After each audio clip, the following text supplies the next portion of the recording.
44 സത്യസമസ്തതൻ അമരത്തെ കാത്തവരാ. 44 സത്യസമസ്തതൻ അമരത്തെ കാത്തവരാ. നാഥൻ കൊടുത്ത വിലായത്ത് സീറാക്കി ജീവിച്ച് തീർത്തവരാ.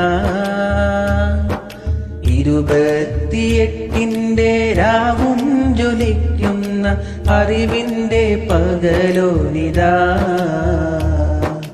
ഹലറ് മൗത്തിൻ മണം വീശുന്ന സൂനം ഈ മലനാട്ടിൽ പൂത്തുലഞ്ഞു. ഹാദിദായിക്ക് ശംസുൽ ഉലമ ഈ മഹിയിൽ പ്രഭ ചൊരിഞ്ഞു.